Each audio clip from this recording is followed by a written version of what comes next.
नमस्कार, मी विजय काळे, SP9 मराठीमध्ये आपलं स्वागत. 0 ते 100 या कार्यक्रमाअंतर्गत समाजामध्ये काम करणाऱ्या विविध मान्यवरांना आपण कायम भेटत असतो.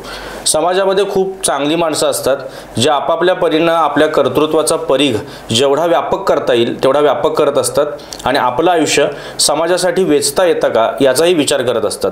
सातत्याने माध्यमं समाजामध्ये नकारात्मक घडतं आहे असं एक सूर लावत आहेत, पण जेव्हा समाजामध्ये काम करणाऱ्या माणसांकडे आपण बघतो तेव्हा आपल्या असं लक्षात येतं की समाजामध्ये काही चांगली माणसं आहेत आणि ती आपापल्या परीनं खूप चांगलं काम करतायत.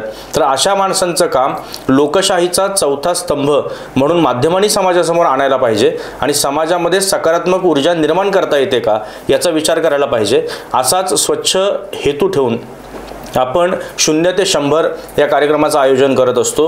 याच कार्यक्रमाअंतर्गत आज आपल्या स्टुडिओमध्ये एक यशस्वी उद्योजिका, उत्तम सामाजिक कार्यकर्त्या आणि गेल्या 7 वर्षांपासून समाजातल्या विविध प्रश्नांशी भिडत आलेल्या कार्यकर्त्या, क्रियाशील कार्यकर्त्या, सक्रिय कार्यकर्त्या अशी त्यांची ओळख आहे. आज आपल्या स्टुडिओमध्ये पूनम मोरे आहेत. आपण त्यांच्याशी बोलणार आहोत. एकूण त्यांची जडणघडण कशी झाली, सामाजिक क्षेत्रामध्ये त्या कशा आल्या, त्या पाठीमागच्या प्रेरणा काय होत्या, या सगळ्याच अर्थाने आपण त्यांच्याशी गप्पा मारणार आहोत. सुरुवातीला मोरे मॅडम, मी SP9 मराठीमध्ये आपलं मनापासून स्वागत करतो. मला तुम्हाला असं विचारायचं आहे की 7 वर्ष झालं तुम्ही समाज काम करता, त्या सामाजिक कामात स्वतःला वाहून घेतलेलं आहे. घरी अशी कुठली पार्श्वभूमी होती म्हणून सामाजिक कामात आलात की तुमची वेगळी प्रेरणा होती? नमस्कार, मी पूनम मोरे. ॲक्च्युली घरी अशी कोणती पार्श्वभूमी नव्हती, पण प्रत्येक महिलेने स्वतःच्या पायावर उभं राहावे, सक्षम व्हावं आणि घरातून बाहेर पडून ती काहीतरी कमवावी या उद्देशानं या कंपनीची स्थापना करून सामाजिक कार्यात मी खारीचा वाटा घेतलेला आहे. त्यातून प्रत्येक लेडीजचे होणारे आज समाजामध्ये छळ, त्यातून ती स्त्री जर बाहेर पडली तर होणारे अत्याचार थांबतील या उद्देशाने ही कंपनी स्थापन केलेली आहे. आता जी कंपनी तुम्ही स्थापन केलेली आहे तिचं नाव काय आहे आणि एकूण कंपनीचं कामकाज चालतं कसं? आता जी आम्ही कंपनी स्थापन केली आहे त्याचं नाव तेजयंत्र प्रायव्हेट लिमिटेड या नावाने कंपनी ओळखण्यात आलेली आहे. कामकाज जे आहे ते जवळजवळ 3500 लोक आहेत. आता महिला, गोरगरीब, मजूर वगैरे सगळेच या ह्याच्यामध्ये काम करतात. कापूर आणि धूप असे 2 प्रोडक्ट आहेत. महिन्याला 10 ते 15,000 या व्यवसाय करणाऱ्यांना मिळतात प्रत्येकी. असं एकूण तुमचं जे उद्योग विश्व आहे ते किती जणांचं आहे? जवळजवळ 3500 लोक आहेत माझ्याकडे आता काम करणारी. बरं, आता तुम्ही हे जेव्हा करत असता तेव्हा महिला बचत गट सुद्धा तुमच्या संपर्कात येत असतात. तर त्या महिला बचत गटाचं काम काय चालतं तुमच्याकडं? महिला बचत गटांना आम्ही मार्गदर्शन करतो जेणेकरून त्यांनी हा व्यवसाय चालू करून आज काही इतर कोणतेही व्यवसाय त्यांनी चालू करावेत यासाठी आम्ही जे लागेल ते मार्गदर्शन, कोटेशन वगैरे देऊन त्यांना उभारी देतो. मला सांगा की महिला बचत गटाच्या माध्यमातून खरोखरच महिलांचं आर्थिक सक्षमीकरण होतं काय? कारण आज ग्रामीण भागामधल्या महिला फायनान्स कंपन्यांना बळी पडलेल्या आहेत आणि अशा अवस्थेमध्ये खरंच महिला बचत गट महिलांचं आर्थिक सक्षमीकरण करण्यामध्ये यशस्वी होतो काय? हा, होतो. तसं म्हटलं तर होतो पण आणि तसं म्हटलं तर नाही पण. कारण आज ग्रामीण भागाची जी मनस्थिती आहे किंवा जी स्थिती आहे, ग्रामीण भागापर्यंत ज्या शासनाच्या योजना आहेत त्या पोहोचल्या जात नाहीत. त्यामुळे प्रत्येक लेडीजला स्वतःच्या पायावर उभं राहता येत नाही. जर ग्रामीणमध्ये सुद्धा जर या योजना पोहोचल्या तर प्रत्येक ठिकाणीच्या लेडीज म्हणजे सक्षम होऊ शकतील असं मला वाटतं. तुम्ही आता शासनाच्या योजनेचा उल्लेख केला म्हणून एक प्रश्न असा विचारतो की शासनाच्या ज्या योजना आहेत त्या योजना ग्रामीण भागापर्यंत पोहोचत नाहीत हे वास्तव आहेच, पण त्या शहरी भागापर्यंत तरी सक्षमपणे पोहोचतात काय? शहरीमध्ये पोहोचतात पण ग्रामीणमध्ये ह्या योजना घेतल्या जात नाहीत किंवा आल्या तरी मधल्यामध्ये दाबल्या जातात. हा आवाज उठवणं कोणीतरी गरजेचं आहे जेणेकरून सर्वसामान्य लेडीज मग मायक्रो फायनान्स सारख्या कर्जांना बळी पडणार नाही. आजकाल लेडीजचं असं झालं की मायक्रो फायनान्सचा वापर केल्यामुळे ज्या ते राबतात ते सगळेच पैसे मायक्रो फायनान्सला झाले. याला कुठंतरी आपलं शासन जबाबदार आहे असं मला वाटतं. मग आता शासन जर जबाबदार असेल तर या शासनाच्या योजनेची नीट अंमलबजावणी झाली पाहिजे यासाठी दबाव गट तयार करणं गरजेचं आहे असं तुमचं मत आहे? हो, आणि या मताशी मी ठाम आहे की या महिलांचे जर छळ आपल्याला थांबवायचे असतील, आज मला वाटतं की माझ्याकडे सर भरपूर महिला आहेत की ज्यांनी नवऱ्याने सोडलंय किंवा नवऱ्याचा अत्याचार सहन करून जगत आहेत. त्या महिलांना जर उभारी द्यायचं असेल तर आपल्याला शासनाची मदत व्हायलाच हवी आणि तो आवाज आपण उठवायलाच हवा.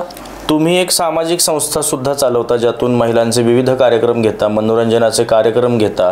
काय चालतं त्या संस्थेचं काम? या संस्थेमध्ये सर अशा लेडीज येतात की जेणेकरून त्या त्रासलेल्या असतात किंवा काही लेडीज अशा असतात की जीवन संपवायला जातात. त्यांना आम्ही उभारी देतो, मार्गदर्शन करतो, पुढं काहीतरी त्या करू शकतात, त्यांच्यात ते सामर्थ्य आहे आणि अशा पद्धतीने आम्ही त्यांना सपोर्ट करतो की ती महिला परत उभं राहावी. तुम्ही या दसऱ्याचं औचित्य साधून तुमच्या सेवाभावी संस्थेच्या वतीनं होम मिनिस्टर आणि कुंकुमार्चन सोहळा घेतला. काय स्वरूप होतं त्याचं? कुंकुमार्चन आणि होम मिनिस्टर हा सोहळा घेण्याचं कारण, जी घरात कोंडलेली लेडीज आहे ती बाहेर पडून तिचा आनंद थोड्या वेळासाठी असेना पण तिनं लुटावा, हा उद्देश होता त्याच्या मागचा. आता तुम्ही 7 वर्ष या सामाजिक कामामध्ये आहात.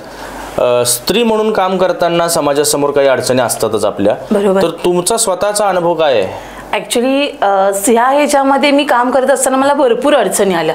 यामध्ये माझेच माणसं माझी शत्रू झालीत. पण त्यातूनही म्हणजे एक वाक्य असं म्हणणं असं मला वाटतं, विजलो जरी आज मी पुन्हा पेटेन मी, छाटले जरी पंख माझे पुन्हा ओढेन मी, अडवू शकेल मजला अशी कोणती भिंत नाही, अडथळ्यांना घाबरून थांबणे पायास पसंत नाही. म्हणजे या ओळीचा अर्थ असा होतो सर की अडथळे किती जरी आले तरी प्रत्येक लेडीज मध्ये हे सामर्थ्य असतं की ती पुढे जाऊ शकते. बरोबर. आता तुम्हाला या 7 वर्षामध्ये कुटुंबाचा पाठिंबा असणं अपेक्षित होतं, तो मिळाला नाही.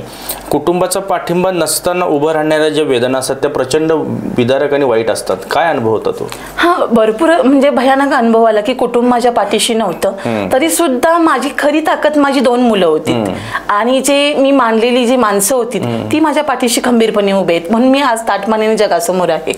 जेव्हा सामाजिक काम करतो आपण, एखादी संस्था उभी करतो, 7-8 वर्ष काम करतो, तेव्हा आपल्याला पुरस्कार मिळाला पाहिजे अशी एक हाव असते आणि तुम्ही त्या पाठीमागे पळाला नाहीत. पुरस्कार तुमच्याकडे चालून आले. असा कुठला पुरस्कार आहे की जो मिळाला याचा फार आनंद आहे? मला वाटते राष्ट्रीय लेवलला रमेशभाई साहेबांचा 2024ला मला पुरस्कार मिळाला. यासाठी मी कधीही त्या मागे पळाले नव्हते, स्वतःहून मला ते पुरस्कार मिळाले.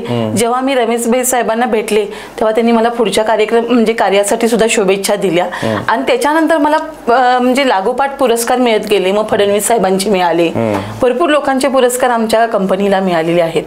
एक शेवटचा प्रश्न मला तुम्हाला असा विचारायचा आहे, हे सामाजिक तुमचं काम बघता किंवा एकूण संस्थात्मक पातळीवरचं काम बघता, शासनाच्या योजना बचत गटातल्या स्त्रियांपर्यंत पोहोचवणं, तिला आर्थिक सक्षम करणं, हे काम बघता, ज्या काम करायला उत्सुक आहेत पण मनातला उंबरा काढून टाकायला बाई तयार नाही, अशा स्त्रियांना काय सांगाल तुम्ही?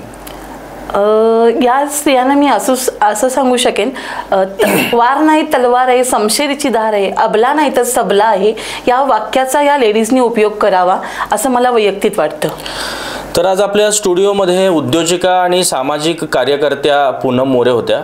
7 वर्षापासूनचा त्यांचा संस्थात्मक पातळीवरचा आणि उद्योजकीय पातळीवरचा प्रवास, त्यांची एकूण जडणघडण, 2 मुलांचा त्यांना असणारा पाठिंबा, समाजाचा त्यांच्याकडे बघण्याचा दृष्टिकोन, या सर्वार्थाने वर्तमानात त्यांना जे जे वाटतं ते त्यांनी मांडलेलं आहे. आणि त्यांचं असं मत आहे की किती दुःख झालं, कितीही वेदना झाल्या तरी आपण लढू शकतो, आपण नवं निर्माण करू शकतो. म्हणजे बाबा आमटेंच्या शब्दात सांगायचं तर शृंखला पायी असू द्या, मी गतीचे गीत गाई, दुःख उधळा या आसवांना आज इथे वेळ नाही. म्हणजे मला दुःख करत बसण्याला वेळ नाही, मी आसवं गाळणार नाही, मी रडणारी स्त्री नाही तर मी लढणारी स्त्री आहे, असा एक आशावाद त्यांनी व्यक्त केला. आणि एकूणच स्त्रीकडे बघण्याचा, लेकीकडे बघण्याचा सामाजिक दृष्टिकोन मी तुम्हाला नव्यानं सांगण्याची गरज नाही.